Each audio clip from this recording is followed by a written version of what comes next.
Buenas noches, bienvenidos. Muchas gracias por estar uniéndose. Vamos a dar un minuto para que puedan incorporarse y daremos inicio a la sesión.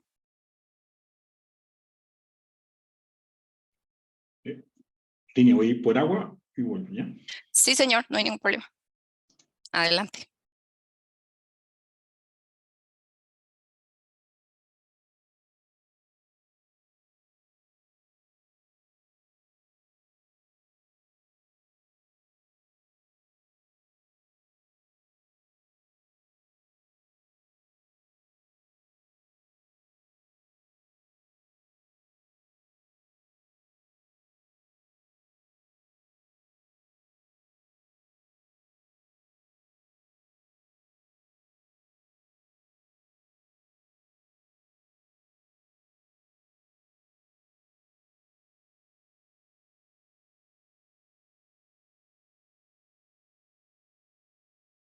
Bueno, muy buenas noches. Nuevamente, muchísimas gracias. Bienvenidos. Gracias por estar acá con nosotros, por acompañarnos. Mi nombre es Dinia Lazo, soy la gerente de admisiones para el equipo de maestrías especializadas y es un gusto enorme y un honor poder contar con cada uno de ustedes antes de presentarles a nuestro profesor invitado y introducirlo. Por favor, quisiera que me ayuden a confirmar en el Q&A desde dónde nos están acompañando, si si se puede ver el video bien, si me escuchan bien. Entonces les agradecería hacer un par de pruebas. Kevin Chacín me dice que desde México nos saludas. Saludos, Kevin. Bárbara Parvanova desde Nicaragua. Me dicen que se escucha y se oye bien el audio. Muchas gracias. Desde Guapiles, en Costa Rica, Cristian Quesada. Bienvenido, Cristian. Olivia Valencia, desde Trujillo, Perú. Muchísimas gracias. Pues entonces estamos por un hecho que se escucha y se ve bien. Y les cuento un poco que la idea es que podamos disfrutar de esta charla, este webinar con nuestro profesor invitado. Va a tener su espacio para conversar con nosotros al final de la sesión, poder abarcar las consultas y las dudas que tengan. Así es que nuevamente el Q&A está habilitado para las consultas que ustedes quieran ir dejando a lo largo de la sesión. Vamos a tener al final el espacio para poder responderlas. Sin más no quitarles tiempo, realmente sé que pues nos están acompañando gracias a, a nuestro profesor Gerso Gallardo, es profesor invitado de INCAE, ya tiene varios años de ser profesor dentro de la maestría en Business Analytics y otro tipo de programas también. Es máster en métodos estadísticos de la Pontífica en la Universidad Católica de Chile, tiene estudios en doctorado en Economía y Finanzas en la Universidad de La Rioja en España, tiene un diplomado en Análisis Financiero Avanzado y Gestión Financiera de la Pontífica en la Universidad Católica de Chile también. Es un ingeniero comercial con especialización en marketing de la Universidad Central del Chile. Eso es una biografía un poco resumidita. Entonces, pues nada, sin más preámbulo, me encantaría dejarles en adelante con el profesor Gerso y pues esta charla, profe, bienvenido, como siempre agradecida por, por su apoyo, por sus aportes que realmente sin duda alguna nos agregan muchísimo valor. Así es que, por favor, en adelante que es todo suyo, profe. Sí, genial, Dinia. Muchas gracias a ustedes por el espacio. Y Con bueno, todo el pues, gusto. los que están conectados contigo, Dinia, con Carolina, ¿no es cierto? Muchas gracias por el apoyo, ¿no? Me gustaría entonces compartir con ustedes un poquitito un material que justo discutimos en general en clases, ¿no es cierto? La charla tiene que ver con este tema de cross-selling y upselling. Como decía Dinia, dentro de mi presentación, un poquitito un bicho raro, estoy dentro del marketing, finanzas y analítica, y probablemente eso hace que una varios mundos dentro del ecosistema, y me toca hablar justamente de cómo impacta la analítica dentro de lo que sería los modelos de negocio, ¿no es cierto? Entonces me gustaría conversar un tema muy particular, muy específico, que es justamente las recomendaciones, los sistemas de recomendación el cross-selling y upselling específicamente, ¿no? Y en qué deberíamos fijarnos y en qué deberíamos tener mucho cuidado, ¿no? Vienen tiempos que son probablemente de crisis, en los que hay que cuidar mucho a nuestros clientes y hay que hacer las recomendaciones, probablemente en su justa medida. Entonces hay que tener mucho cuidado, mucho ojo con lo que estamos realizando en analítica y eso esté conectado justamente con la estrategia empresarial, ¿ya? Entonces, me gustaría hacer esto como una primera charla, poner el debate, después de ahí, si ustedes tienen preguntas y tienen consultas, ¿no es cierto? Encantado de poder ahí interactuar con ustedes. Me gustaría muchísimo, o sea, en realidad lo que me motiva es justamente las preguntas que ustedes tengan, las consultas que ustedes tengan, por más que parezcan probablemente de perogrullo, no lo vean de esa forma porque todos aprendemos con sus preguntas, ¿no? Así que encantado de poder apoyarlos ahí con alguna consulta. Entonces, lo primero que me gustaría ver con ustedes es la motivación de conectar este mundo de la analítica, el marketing, finanzas, ¿no es cierto?, en un solo tema, ¿no? Y si uno se da cuenta, el mundo va para ese tipo de conexión, donde Facebook, Google, Amazon, ¿no es cierto?, Apple, tienen sus propias tarjetas de crédito, tienen sus propios sistemas bancarios y vienen del mundo digital, ¿no? Son nativamente digitales. En esta web 2.0, que imagínense, estamos transitando una web 3.0. Entonces, hay todo un desafío que probablemente la analítica tiene que ir incorporando, ¿no? Y fíjense que hay una encuesta, la hace EY, ¿no es cierto?, todos los años, e indica que estas principales empresas, el 66% de las empresas líderes, con una estrategia de Advanced Analytics bien definida, han logrado mejorar su margen operativo y beneficio en al menos un 15%. Y eso no es menor, pero justamente es un dolor. ¿Y por qué es un dolor? Porque en general la buena definición, ¿no es cierto?, de lo que sería la estrategia y cómo la analítica está orquestada dentro de lo que sería el ecosistema, el modelo de negocio, no suele pasar, ¿sí? Es probablemente algo que no es nativo, ¿sí?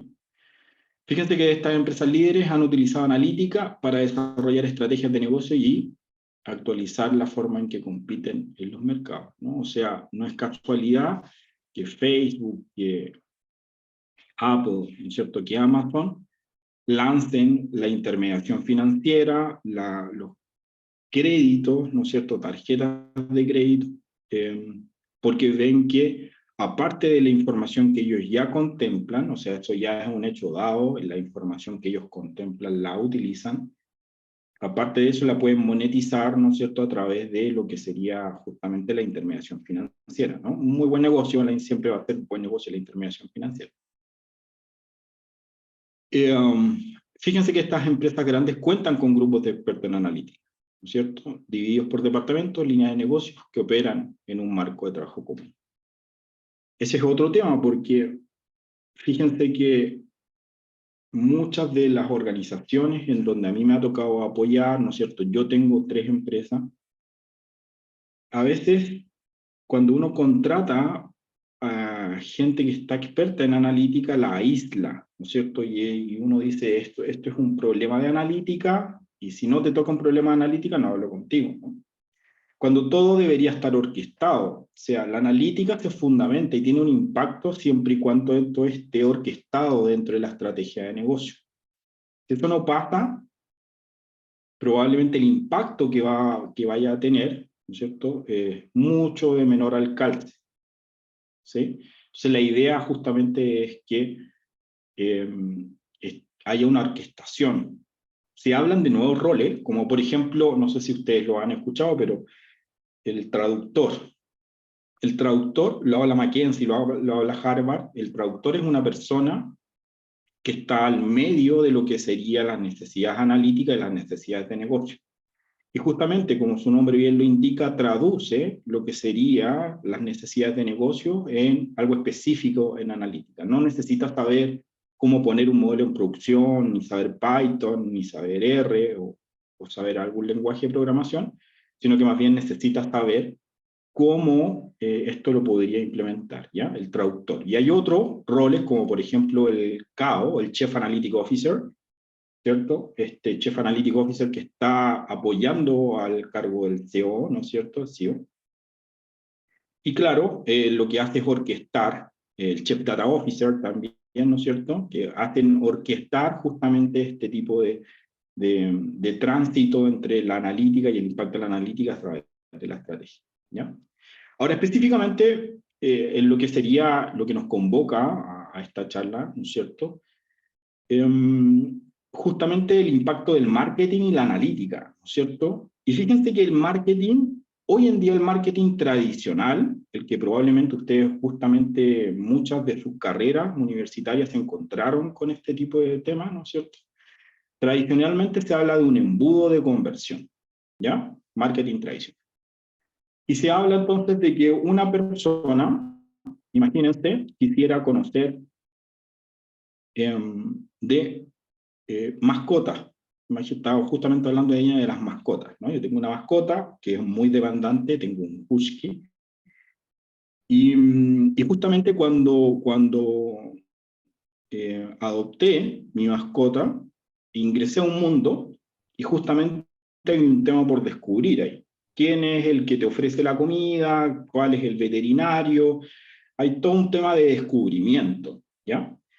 Y una vez que uno pasa ya por el descubrimiento y sabe que está, empieza a ver si es que hay interés o no dentro de lo que sería la oferta, ¿ya? Imaginemos que estamos por un descubrimiento de la comida de mascota, ¿no es cierto? Y entonces hay un descubrimiento, hay varios tipos, ¿no es cierto? Hay comidas premium, hay comidas que son normales, hay comidas que tienen un poquitito menos de probablemente saturación, ¿no es cierto? Para mi mascota quizás le sirve comidas que tengan que ver con omega y ese tipo de cosas, ¿no? Entonces empieza a haber un interés, después viene una consideración. La consideración tiene que ver con la comparación de lo que me están dando entre una comida sin omega, una comida con omega, ¿no es cierto? Ya vendría la intención después de que sabes que sí voy a comprarle ese tipo de comida. Tomar esas decisiones que probablemente le va a afectar a tu mascota, entonces tienes que interiorizarte de ese tipo de temas. Después viene la evaluación y la compra. Eso es específicamente como uno tomaría la decisión, va, compra su comida y listo, nos olvidamos de él, ¿no? Para sorpresa de uno, existen tiendas que probablemente te fidelizan, ¿no es cierto? Podríamos hablar de las distinciones de retención y fidelización, pero te fidelizan, ¿no? O sea, hay un club de mascotas, hacen que tú subas una foto de tu mascota, qué meses tiene, te asesoran, te dicen probablemente qué tipo de comida, qué tipo de premios te dan. Entonces, fíjense que ya no es el embudo tradicional, ya no es que yo compro y me voy de ese modelo de negocio, sino que permanezco en el modelo de negocio. Y lo que tratamos de hacer justamente en Marketing Analytics es, después de la conversión, viene todo un mundo en términos de lo que sería captar información para poder hacer, ¿no es cierto?, clubes de lealtad, y después de eso vienen los sistemas de recomendaciones donde vamos a ir ofreciendo cross-selling o upselling, ¿no? Que inmediatamente vamos a hablar de justamente este tema de cross-selling y upselling. Hay un motor bien importante, obviamente son los datos, ¿no es cierto? Y viene la analítica que va a utilizar esos datos para poder hacer recomendaciones, ¿ya? Estos sistemas de recomendación, justamente estas grandes compañías que yo les hablaba al inicio, lo utilizan muy fuertemente, ¿no? Se habla de que el 75% de las recomendaciones de Netflix provienen de algún sistema, ¿no? Vamos a hablar de algunos sistemas como el filtro colaborativo y el filtro por contenido. Incluso vamos a hablar de los algoritmos que se utilizan para que ustedes lo puedan como experimentar, ¿no es cierto? Y vean que de alguna forma tiene un sentido, no es una caja negra, sino que tiene mucho sentido. Amazon habla de que el 30% de las ventas provienen de los sistemas de recomendación. Y eso ustedes lo ven en el día a día, ¿no es cierto? Estuvimos en pandemia, estuvimos viendo Netflix y salen las recomendaciones de películas, ¿no es cierto? Que muchas veces probablemente son muy buenas y otras no tanto, ¿no? En el caso de Amazon, a ti te quieres comprar un artículo y te dicen esta persona también, estas personas como tú, ¿no es cierto?, que escogieron este artículo, también han comprado este otro, ¿no? Entonces, obviamente la data es un factor preponderante y muy importante, pero es la analítica la que de alguna forma es un tema muy relevante, el cómo orquesta, ¿no es cierto?, lo que sería estos perfiles, estas personas y obviamente lo que le están ofreciendo. Entonces vamos a hablar un poquitito de cuáles son los sistemas de recomendación que se utilizan, ¿ya? Cómo operan. ¿De acuerdo? Entonces, los tipos de sistemas de recomendación, los más importantes, básicamente, ¿no? Son dos. Y estos lo que tienen, o la filosofía que está detrás, es que hay un ítem, hay una persona, ítem tiene que ser un ítem de un producto o un servicio, puede ser producto o servicio, ¿ya? No solamente lo vean como un bien, ¿ya? Son bienes o servicios. Estos bienes o servicios se conectan con personas o empresas, porque también se puede hacer B2C, ¿no es cierto? Business to consumer, o B2B, ¿ya? Business to business. Pasan entonces por un algoritmo, un sistema de recomendación, y se ejecuta la recomendación. Hay un proceso de depuración justamente en las recomendaciones, porque obviamente tienen que pasar por algunos filtros o algunos ratios, ¿ya? Que hay que manejar. Entonces, básicamente, lo que uno podría estar hablando en este mundo, a mí lo que me ha tocado implementar, ¿no es cierto?, filtros colaborativos, filtro por contenido, ¿no?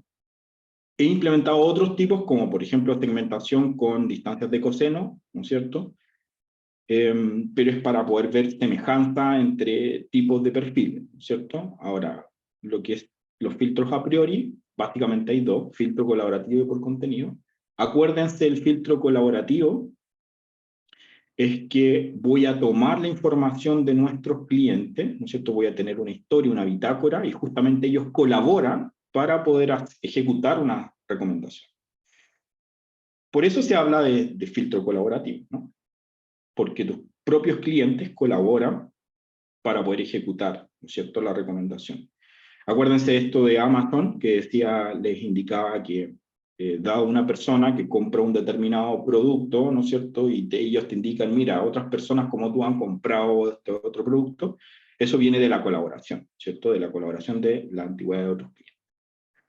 Pero ¿qué pasaría si es que nosotros no tuviésemos historia, fuésemos una empresa nueva, o hubiese un producto nuevo, ¿ya?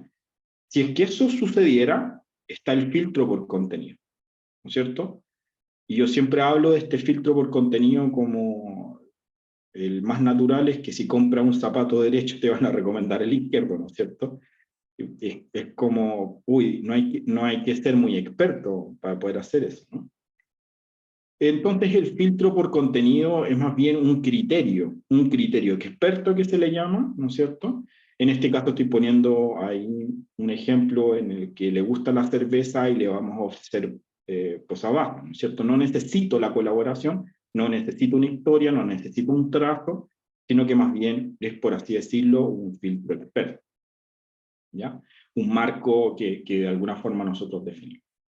Pero en cambio, el filtro colaborativo, que es un poquitito más difícil de setear, ¿no es cierto? Porque lo que tengo que hacer es medir las transacciones históricas de nuestros clientes, ¿no es cierto?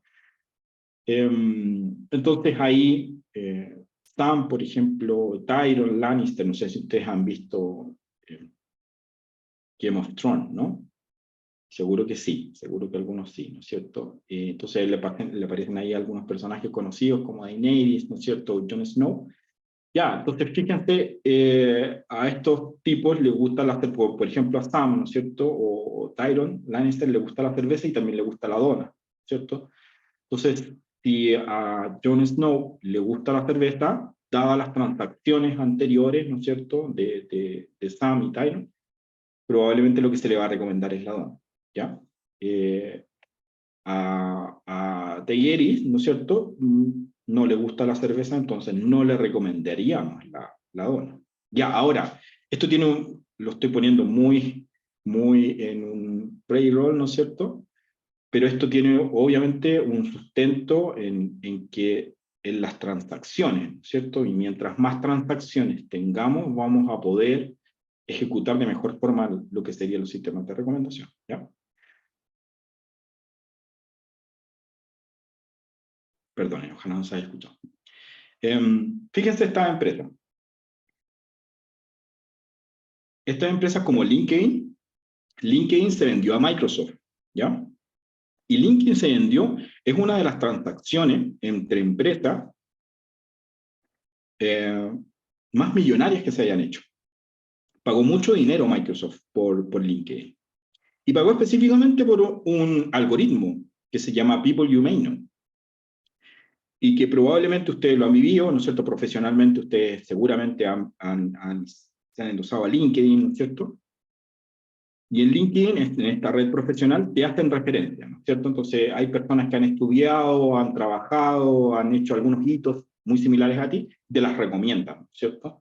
Empiezan a hacer recomendaciones. Entonces, este algoritmo, que de alguna forma justamente se forma en el filtro colaborativo, ¿no es cierto? ¿Por qué? Porque hay muchas acciones que están tipificadas, ¿no es cierto? Hay muchas transacciones que están tipificadas, como por ejemplo tú le diste like a algún tema, a alguno de tus conocidos también le dio like, a 2 o 3 conocidos que tú tienes dieron like a algún tema, y claro, eso se ve reflejado en tu muro, en tu recomendación, ¿no es cierto?, en lo que te van apareciendo, ¿no? Obviamente Amazon y Netflix lo hemos conversado, pero probablemente a mí, donde me ha tocado trabajar fuertemente en Spotify, en un proyecto, en donde conocí a lo que sería, ¿no es cierto?, los científicos o el equipo de analítica que tenía Spotify, y fíjense que era multidisciplinario. Era un equipo que no solamente tenía científicos de datos, sino que también tenía productores musicales, ¿ya? Músicos. Y que, adicional al filtro colaborativo, a lo que se tenía, ¿no es cierto?, también se adicionaba un filtro experto. Por ejemplo, yo no tenía idea, pero esto de alguna forma se vio a través de lo que eran los productores justamente, que tenían temas analíticos, obviamente tenían skill analítico, pero fíjense que los productores decían que a aquellas personas que les gusta el rock, ¿no es cierto?, que les gusta, por ejemplo, Metallica, les va a gustar la música clásica, tienen mucha tendencia a escuchar música clásica, o sea, aunque ellos no lo hayan percibido, pero sí es algo que les llama la atención, incluso mezclar el rock con la música clásica, ¿no? Bueno, ahora Metallica ya cantó eh, con reggaetonero y como que se diluyó el tema. Sí, no sé qué pasó ahí, pero bueno, ya. Lo que les quiero contar es que un muy buen equipo y uno de los muy buenos equipos que me tocó, y no sé si ustedes viven también esa experiencia con Spotify, que las recomendaciones que se hacen son muy, muy buenas justamente porque es un equipo multidisciplinario. No es solamente específico, no es solamente añadiendo las transacciones, sino que ve algo mucho más integral y se conecta con la estrategia, ¿ya? Entonces, probablemente ahí es donde me llevé un muy buen sabor de boca, ¿no es cierto? Fíjense que otro que es muy partícipe de poder liberar información es Netflix, ¿ya? Netflix, ahí les dejo una liga en donde ustedes pueden investigar justamente información que ellos han liberado, habla de cómo las audiencias, a la hora de hacer el lockdown, cuando estuvimos con pandemia, cambiaron y transitaron. Y obviamente las recomendaciones, ellos las fueron perfeccionando. Hay un caso de negocio en Harvard incluso que habla de lo importante que es el impacto del sistema de recomendación dentro del modelo de negocio, ¿no? Y cómo ir perfeccionándolo, perfeccionando el error que comete, tiene un gran impacto en lo que sería el revenue, ¿ya? Entonces siempre están fijándose de cómo ir perfeccionando. Y obviamente un paso muy importante es la segmentación. Entonces ellos se dieron cuenta de que había un tipo de audiencia, ¿no es cierto?, antes y previo a lo que sería el lockdown, pero una vez que se dio, se disminuyeron las segmentaciones, ¿no? Se fueron asimilando y predominaron 2 o 3, ¿ya? Eso impacta fuertemente justamente en toda la labor de la organización. Y ustedes, yo quiero que se salgan de solamente la recomendación del producto o el servicio. Imagínense que esto llegó a impactar a lo que sería el arte con el cual están mostrándole a ustedes, ¿no es cierto?, cierta serie o película. Este siempre lo ha hecho Netflix, o sea, siempre de alguna forma ha hecho estos test A/B, ¿no es cierto? Lo que sucede es que no solamente se utilizan los test A/B, sino que de alguna forma también importan los sistemas de recomendación aquí. Lo que yo hablaba de filtro colaborativo y en donde de alguna forma una persona dio play en una película por una portada, es totalmente relevante y un trazo que lo integra dentro de Netflix, ¿no? Y está recopilando muchísima información para justamente ver qué arte, ¿no? Una de las series muy exitosas dentro de Netflix es Stranger Things, ¿no es cierto? Y Stranger Things se testean varios artes. En el artículo justamente habla de cómo se testean esto, ¿no es cierto? Y hay personas que les gusta el gore, ¿no? Hay personas que les gusta ver sangre y probablemente le van a poner una portada que esté como muy fuerte ese vínculo, ¿no? Hay personas que cazan fantasmas y les gustan ese tipo de películas y claro, van a poner niños. Hay personas que les gusta el misterio, ¿no? Y claro, van a poner portadas que son más misteriosas, ¿no? Entonces, fíjense, lo que hace Netflix es no crear una sola portada, sino que testean varias, ¿no es cierto? Y justamente con los sistemas de recomendación bien utilizados, es probablemente el secreto del éxito. Hoy en día, obviamente, le aparecen competidores como Disc, que podríamos conversar, tener una charla de todo eso, ¿no es cierto? De cómo Netflix, la pelea que tuvo con Blockbuster, ¿no es cierto? Vuelve a aparecer ahora este pasado, ¿no? Y ahora empieza otra forma de competir con Disney, con Amazon Prime, ¿no es cierto? Y con todo lo que está apareciendo. Fíjense que también otra forma de hacer este sistemas de recomendación es aquella, hay una película muy buena, disponible en Netflix, que se llama Pulp Fiction, Tiempos Violentos. Y claro, esta película de Quentin Tarantino, dado que hay dos actores muy predominantes como John Travolta, ¿no es cierto?, y Uma Thurman, entonces lo que hace el sistema de recomendación es tomar en cuenta si tú has visto más películas, probablemente de Uma Thurman o John Travolta, y eres más afín a uno u otro, te va a mostrar una portada justamente con él, ¿no? O con ella.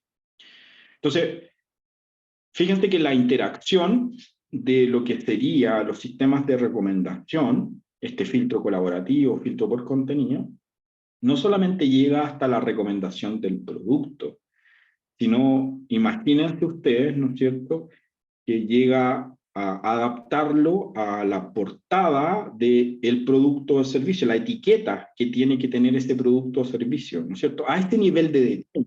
Obviamente lo estamos viendo a un nivel digital, ¿no es cierto?, y que probablemente pudiese ser más nativo, más fácil para ustedes asociarlo, ¿no?, que en el nivel físico. Pero esto también, en la parte física también se hace, ¿no?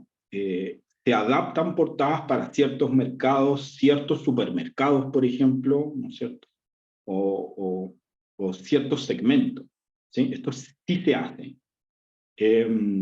Y los mensajes también son customizados a las audiencias. Hacia allá va el mundo, hacia allá están operando obviamente estas empresas. Esta es una web 2.0, imagínense que es una web 2.0 que está transitando una web 3.0. O sea, ya estaríamos quedando desfasados si esto no lo incorporamos dentro de nuestros modelos de negocio. ¿De acuerdo?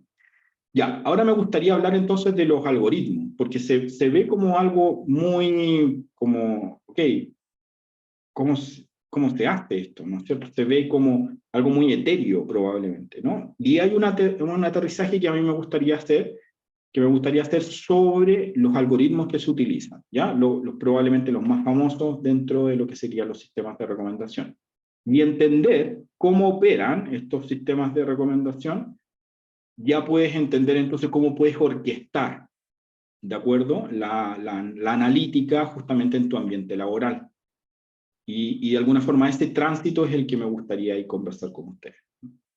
Entonces, fíjense, las reglas de asociación se dan de la siguiente forma. Nosotros tenemos un antecedente y luego viene un consecuente. Esto a ustedes se lo pasaron en secundaria, ¿no es cierto? Lo que se llama probabilidad condicional. Antes de ello les pasaron obviamente lo que sería la probabilidad, ¿ya? La probabilidad, Laplace, que se llama, es casos favorables partido por casos posibles, ¿cierto? Esta misma probabilidad, fíjense que si uno lo lleva a la frecuencia, o al filtro colaborativo, que sería entonces las transacciones que tienen nuestros clientes, estas transacciones es posible cuantificarlas, contarlas. La probabilidad no es más que conteo, ¿ya? Entonces, fíjense que hay un antecedente y después luego hay un consecuente. Hay un caso muy famoso, de nuevo, Karma, ¿no es cierto?, de Target, una empresa que en Estados Unidos es muy grande, y que hablaba de que en los Super Bowl, ¿no es cierto?, a los padres los mandaban a comprar pañales. Antes de que empezara el Super Bowl, oye, necesito pañales, y parece que era como masivo. Y lo que sucedía es que Target se dio cuenta de que deberían ellos entonces colocar dentro de su entrada, ya al entrar a la tienda, las leche, los pañales con la cerveza. Ahora, lo que a mí me gustaría conversar con ustedes, ¿no es cierto? Es claro, uno lo podría ver como desde el punto de vista del humor, ¿no es cierto? Y, oye, ok, llegaron a este tipo de frecuencia, y súper bien. A mí lo que me gustaría es la segunda derivada. Me gustaría como conversar con ustedes. Bueno, imaginemos que ya está esto. ¿Qué tipo de leche, qué tipo de pañales, qué tipo de cervezas pondrían? ¿De acuerdo? Y eso me gustaría como dejarlo para el final, para que ustedes como reflexionemos, ¿no es cierto? ¿Cómo lo deberíamos implementar esto? ¿De acuerdo? Ahí es donde me gustaría hablar con ustedes del cross-selling y el upselling, ¿ya? Bueno, mientras tanto, entonces vamos a conversar un poquitito sobre lo que serían los algoritmos, ¿ya? Y fíjense entonces, yo voy a poner un ejemplo. Aquí tenemos 5 transacciones distintas, son 5 personas que llegaron. La primera compró pan, leche, la segunda compró pan, pañales, cerveza y huevos, ¿no es cierto? Y así, la tercera, la cuarta y la quinta, ¿de acuerdo? Entonces, el primer algoritmo que se calcula en los sistemas de recomendación a priori, filtro colaborativo, es lo que se llama soporte. Y el soporte no es más que el conteo, la frecuencia, la ocurrencia de tal o cual producto o servicio. En este caso nosotros vamos a calcular el soporte de lo que sería leche, pañal y cerveza. ¿De acuerdo? Leche, pañal y cerveza tiene que aparecer los tres en la transacción. Los tres. ¿No es cierto? Entonces, claro, aparece aquí Laplace, ¿no es cierto? Aparece probabilidad y lo que te indica Laplace te dice, bueno, Gerson, lo que tú tienes que hacer es tomar en consideración los casos favorables y partido por los casos totales de transacción. Los casos favorables, ¿no es cierto?, a los cuales me refiero son leche, pañal y cerveza, y estos son 2 casos sobre 5 transacciones.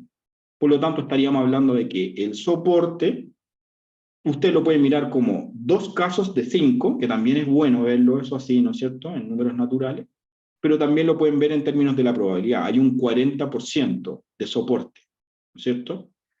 Eso se ve reflejado en que fíjense que el 40% de las transacciones que se dieron en este escenario son estas tres combinaciones, ¿no es cierto?, de leche, pañal y cerveza. Ahora, lo que faltaría averiguar aquí es que si tú compras leche y pañal, ¿también comprarías cerveza? O fíjense, lo podríamos dar vuelta. Si tú compras cerveza, ¿también compras leche y pañal? No es lo mismo. ¿Sí? No es lo mismo. Lo pongo en un ejemplo que vemos siempre en clase, ¿no? Vodka y naranja. No es lo mismo comprar, ¿no es cierto? Y voy a ir a comprar vodka y naranja que naranja y vodka, porque puede ir un niño, imagínense que le gusta la naranja y no quiere comprar vodka, sino que quiere comprar su jugo de naranja, ¿de acuerdo? Entonces no es lo mismo el orden sí altera aquí lo que sería la finalidad. Entonces, no podemos basarlo solamente en soporte, el sistema de recomendación. Porque si ustedes se basan solamente en que el 40% de las transacciones son leche, pañal y cerveza, lo que ustedes van a hacer es un ranking, ¿no es cierto?, de aquellas mayores transacciones, y de esas mayores transacciones ustedes le ofrecen la misma, ¿de acuerdo? Que probablemente muchos de los modelos de negocio lo hacen, ¿ya? O sea, el retail, si se lleva más el negro, entonces ponemos anaqueles con negro, ¿no? Se llama, claro, obviamente tiene varios factores, no solamente el tema de frecuencia, ¿de acuerdo? Bien, entonces tenemos que ir un pasito más allá de lo que sería el soporte, y otro ratio muy relevante es lo que le llamamos confianza. Son complementarios, ¿ya? La confianza ya sería la probabilidad condicional, ¿no es cierto? Y ya testearíamos si el antecedente opera el consecuente. El antecedente sería leche pañal, y testearíamos eso sobre si leche pañal detona la cerveza, ¿no es cierto? Entonces lo que tendríamos que hacer es justamente esta probabilidad condicional, ¿ya? Calcular esta intersección sobre los casos que serían solamente los favorables sobre nuestro antecedente, que en este caso es leche pañal, ¿de acuerdo? Y testearíamos cuántos casos en los cuales se llevó leche pañal también se llevó la cerveza. Eso es lo que estamos testeando, cuando hablamos de confianza, ¿cierto? Por eso no es casualidad que hay un antecedente y hay un consecuente, ¿de acuerdo? Y fíjense que es más potente que el soporte que vimos del 40%. Entonces, ¿por qué? Porque son 2 casos sobre 3. Nuestro universo, ya no son 5 transacciones, nuestro universo se va a centrar en todas aquellas transacciones en donde se llevaron leche pañal. Estas son 3. De estas 3, ¿cuántas llevaron el pack completo, que sería leche, pañal y cerveza? Fueron 2. Entonces, fíjense que hay un 77%. Y ahí sí se habla de probabilidad. Ahí sí se habla de que probablemente hay un 77% de probabilidad de que las personas que llevan el antecedente, o sea, leche y pañal, también van a llevar cerveza, ¿no es cierto? Interpretando entonces eso, es que hay un 77% de probabilidad de que las personas lleven cerveza, siempre y cuando llevaron leche y pañal, ¿no? Ya, fíjense que hasta ahí no ha llegado todo, porque la confianza está en peligro, ¿no es cierto? Entonces, aquí pongo un poquitito de humor en el tema, pero la idea es que no se vayan con la sensación de que solamente deberíamos calcular soporte, solamente deberíamos calcular confianza, una u otra, sino que son complementarios, ¿no? Son ratios que ustedes van a ir calculando que son complementarios. Otro se llama lift, y este lift lo que viene a incorporar es la potencia de la regla. Si esta regla es azarosa, ¿no es cierto?, si ocurrió en un tema aleatorio, o de verdad esta regla sí ocurre más veces que el azar. ¿A qué me refiero con eso? Imagínense que tenemos 1.000.000 de transacciones, y del 1.000.000 de transacciones, ¿no es cierto?, 10 transacciones fueron vodka y jugo de naranja. 10 transacciones fueron vodka y jugo de naranja. Y solamente se llevó vodka y jugo de naranja. En ninguna de las otras transacciones, ¿no es cierto?, tenemos 1.000.000 de transacciones, en solamente 10 se llevaron vodka y jugo de naranja. Y en todas las otras transacciones, en las 990, ¿no es cierto?, no se llevó ni vodka, ni se llevó jugo de naranja. Entonces hay un 100%, ¿no es cierto?, de confianza en esa transacción. Pero lo que habría que ver es tener un algoritmo que nos indicara oye, esta regla que tú estás calculando es sobre el 1.000.000 de transacciones. Entonces lo que habría que ver es si es que esto fueron muy pocas transacciones, o en realidad tiene potencia eso. Y ahí es cuando se habla del lift, ¿no? Y el lift no es más que evaluar la confianza sobre el soporte, ¿ya? Y ahí lo que hacemos entonces es poner umbrales. Si es que el lift supera 1, quiere decir que esa regla supera el azar. Si esa regla es igual a 1 o inferior a 1, quiere decir que esa regla probablemente no supera y no tiene la relevancia para poder pasar a un sistema de recomendación. Obviamente, si el sistema de recomendación es relativamente nuevo, probablemente lo que hay que dejar es un poquitito al margen, ¿no es cierto?, y quedarnos con el soporte y la confianza. ¿Ya? Me ha tocado muchas veces cómo implementar sistemas de recomendación donde probablemente el lift lo vemos a posterior, ¿no es cierto?, y nos quedamos con soporte y confianza. ¿Ya? ¿Por qué? Porque es relativamente nuevo y probablemente lo que hay que hacer es testearlo, ¿no? Entonces, fíjense, con esto ustedes ya entendieron, comprendieron cómo se arma un sistema de recomendación en base a transacción. Obviamente la implementación es algo mucho más sofisticado y es algo que tenemos que considerar, el cómo vamos a implementar este sistema de recomendación. Y ahí es donde me gustaría conversar esta última partecita, ¿no es cierto?, en los últimos minutos que me quedan, que es el tema de cross-selling y upselling, ¿de acuerdo? Entonces, como yo les decía, ya no estamos en el marketing tradicional en donde lo que hay es un descubrimiento, la conversión y nos olvidamos de ti, sino que lo que hay que hacer es ver cómo orquesto este tema de fidelización, ¿no es cierto? Cómo te ofrezco más productos dentro de mi gama de oferta que tengo, ¿no es cierto? Si te ofrezco cross-selling o upselling, ¿no? Entonces conversemos lo primero. ¿Qué es cross-selling y qué es upselling? El cross-selling es yo te voy a ofrecer un producto complementario. El clásico ejemplo es McDonald's con los combos, ¿no es cierto? El combo de McDonald's, en donde tú vas a comprar un cuarto de libra, una hamburguesa cuarto de libra, pero te dicen que te lo dan en combo. La hamburguesa por sí sola no es tan rentable, y fíjense, ahí ya es el gran tema esto, ¿no? No es tan rentable como adicionarte papas fritas y bebidas. La bebida es muy rentable, muy rentable. Entonces hace que el combo se eleve, ¿no es cierto?, de solamente la hamburguesa cuarto de libra, que probablemente te costará, no sé, $3, $4, a un combo que te va a salir $8, $7.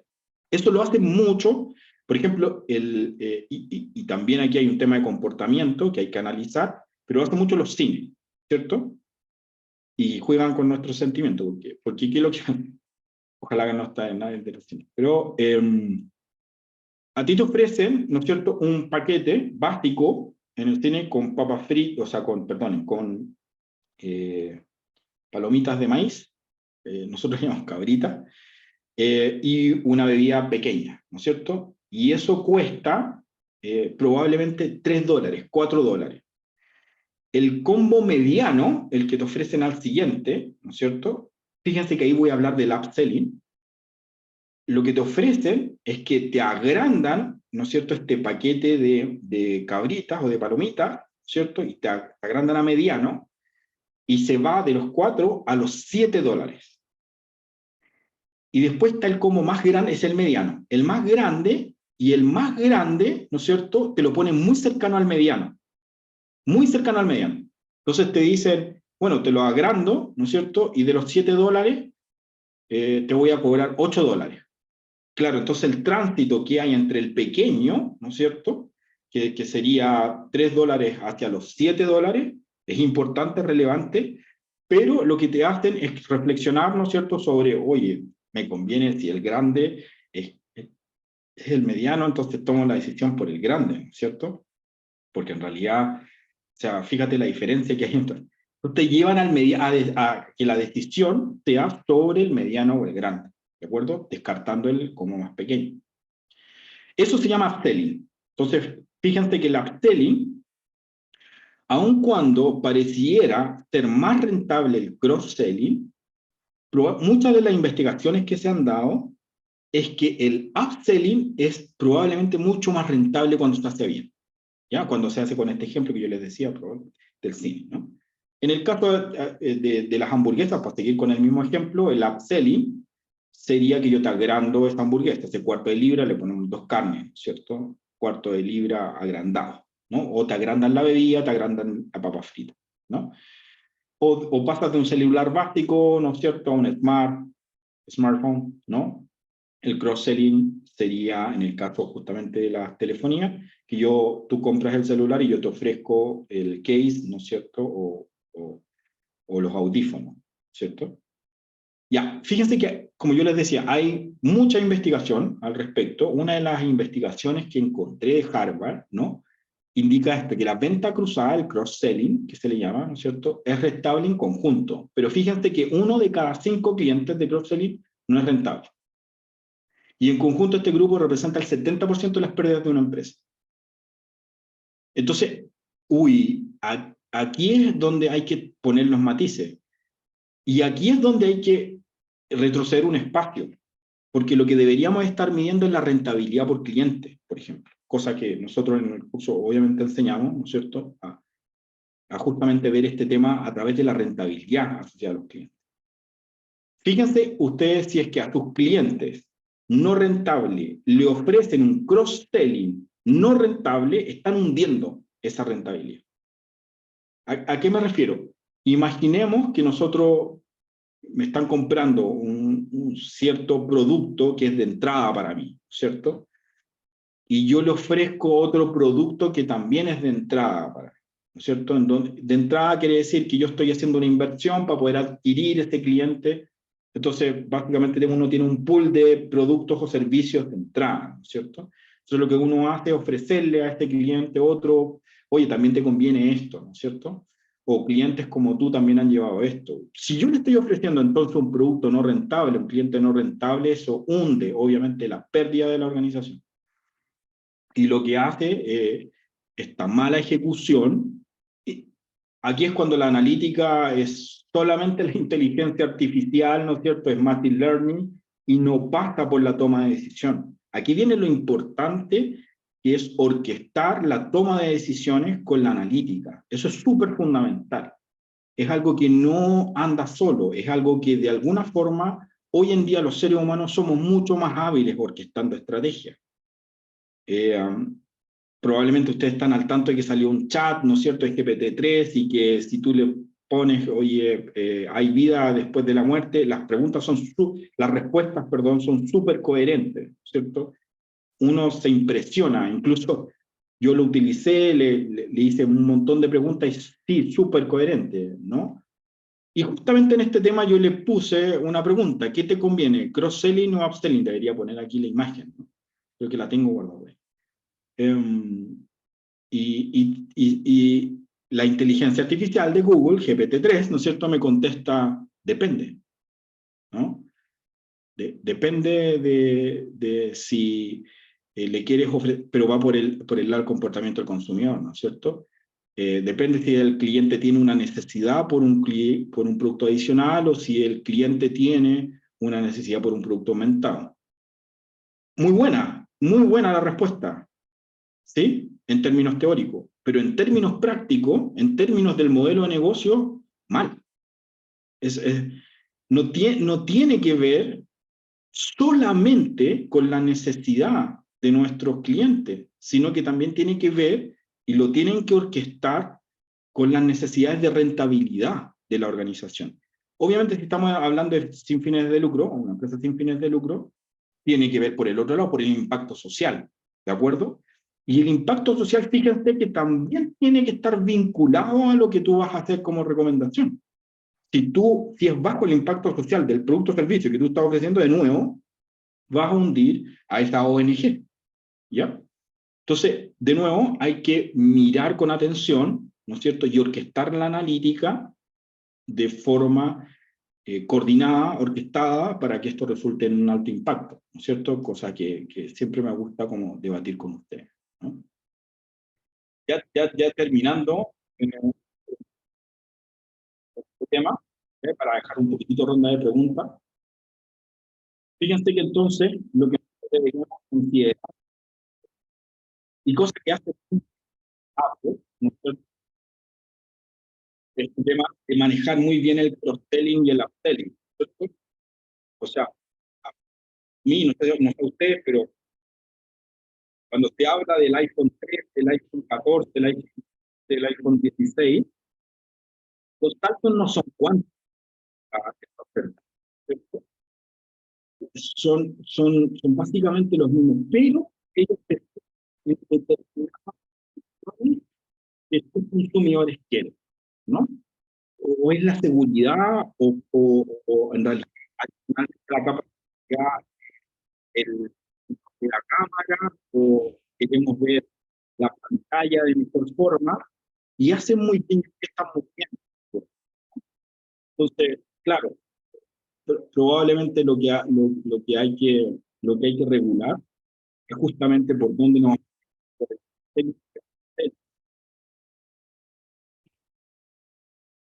Me gustaría dejar ahí entonces con ustedes un poquitito el debate sobre estas consideraciones que les pongo aquí, ¿no es cierto?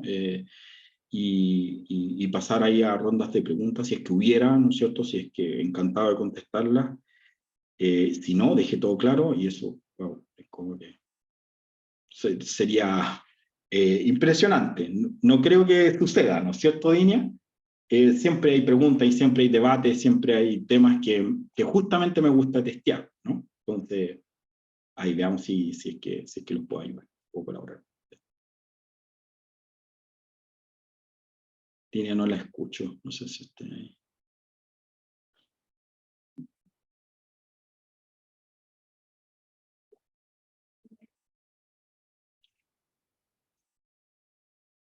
No, todavía no, Dinia, todavía no te escucho. No sé si soy yo, quizás soy yo, Carolina. Usted me...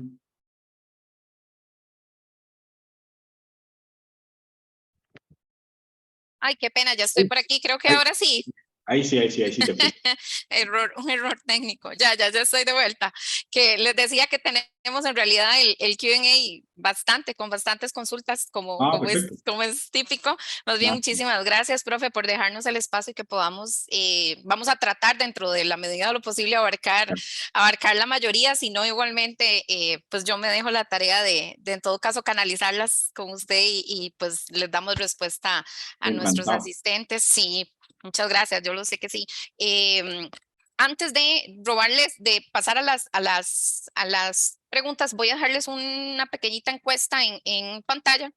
Em, este contenido que acaba de desarrollar el profesor Gerso es parte también de lo que se desarrolla dentro de nuestra maestría en Business Analytics, en donde les comentaba al principio que es parte eh, de la maestría donde el profesor Gerso es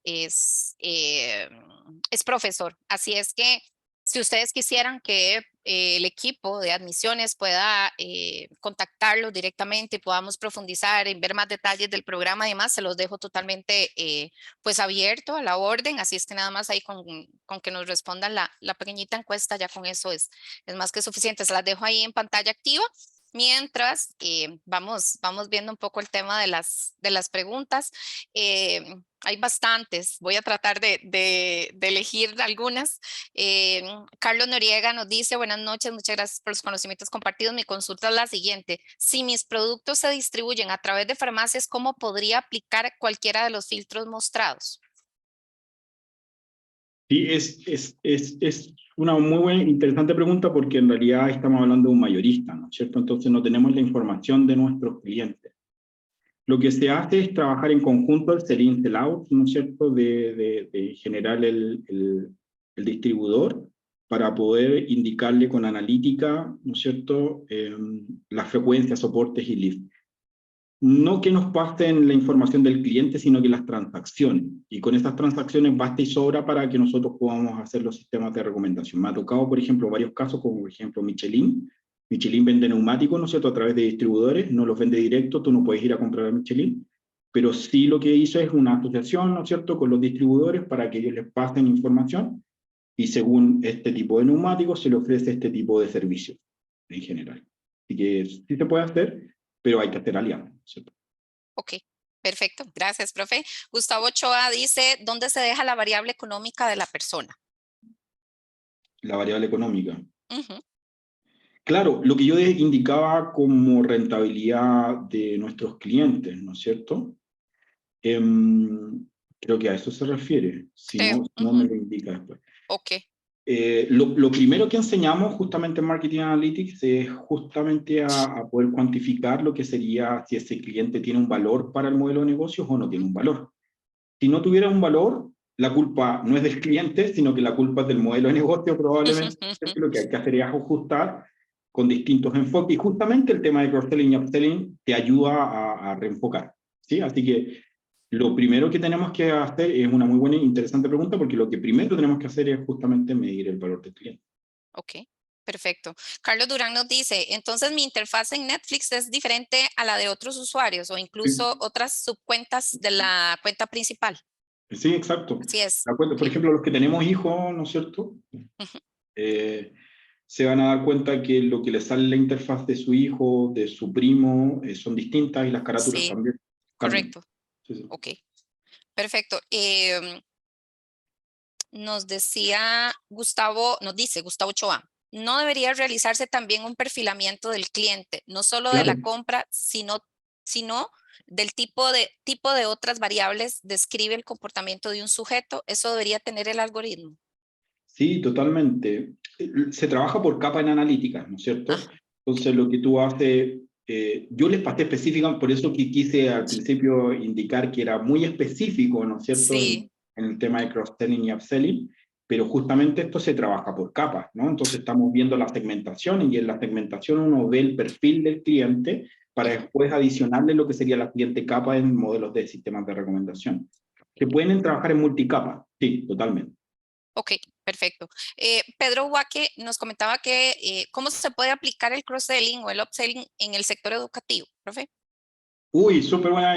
Dinia tiene más probablemente background que yo en esto, pero y súper interesante porque fíjense, eh, Dinia y el equipo de Dinia, que obviamente tiene mucha información Sí, y tiene un equipo analítico que justamente le provee, es decir, que qué personas han tomado ciertos tipos de programas para poder a ella indicarle un journey de formación. Y justamente por eso son, Viña y su equipo son asesores, ¿no es cierto? Ellos te asesoran en términos de lo que tu potencial, ¿no es cierto? Lo que tu carrera, tu formación sería ideal, ¿no es cierto? Si lo que tú tendrías que hacer es un upskill, ¿no es cierto? Un correcto. reskilling, ¿no es cierto? Y justamente el equipo de DINA está preparado con datos, ¿no es cierto?, para poder Sí, hacer ello, ¿no?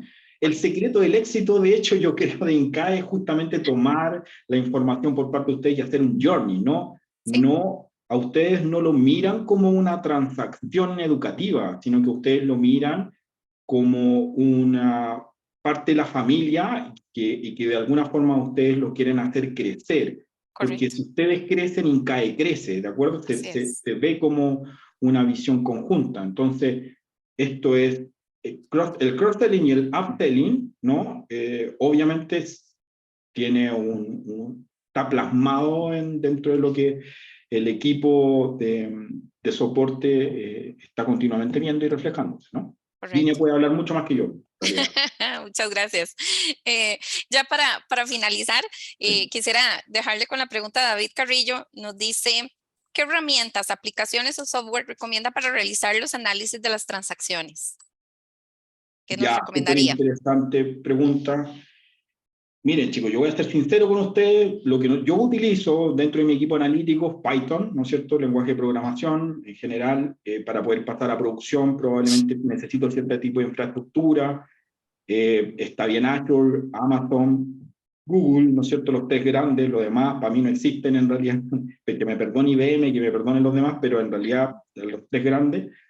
Python, pero hay temas que probablemente están intermedios. Por ejemplo, se habla de R, se ujú, habla de RapidMiner, ¿no es cierto? Se habla de MATLAB, ¿no? Todos esos softwares sirven, hacen lo mismo, sí pueden hacer lo mismo, ¿no? El tema es que Python te permite ser escalable, o sea, montar un CRM, montar un chatbot y también montar la analítica, montar el sistema de recomendación entre medio, ¿no? Hacer consultas, hacer queries, hacer todo este tipo de temas, ¿no? Entonces, en ujú. general, probablemente lo que tengas que utilizar es Python, Ok, ¿ya? perfecto. Para ser específico en la respuesta. Perfecto, así tal cual. Profe, muchísimas gracias y gracias a todos los que nos han acompañado la noche de hoy. Vamos a respetar el horario tal cual, ¿verdad? Entonces son A mí me gusta hacer eso. las 7 en punto. Entonces, pues en realidad, nuevamente, agradecerle, profe Gerso, como siempre, de verdad es un honor contar con usted. Quisiéramos tenerlo más horas, pero bueno, entendemos que también tenemos que adaptarnos a una agenda y demás. Así es que, pues nada, encantado también encantada de estar con cada uno de ustedes y pues dejarles la puerta abierta. Nos encantaría que podamos conversar, que podamos acercarnos un poquito. Claro. No hacemos procesos en masa, hacemos procesos totalmente individualizados porque nos interesa muchísimo entender de forma integral esas etapas en las que están cada uno de ustedes como profesionales y a eso nos dedicamos, como nos decía el profe ahora, les decía el profe. Así es que pues nada, va a ser un honor que nos podamos acercar un poco, conversar y esperamos que nos acompañen en una próxima sesión. Y nuevamente muchas gracias, que descansen, que tengan muy buena noche. Profe, un abrazo a la distancia, muchísimas Gracias, gracias. Natinia. Que Carolina, están muy bien, que pasen buenas noches, gracias. igual encantado, que esté muy bien. Hasta luego, igual. Chao, chao.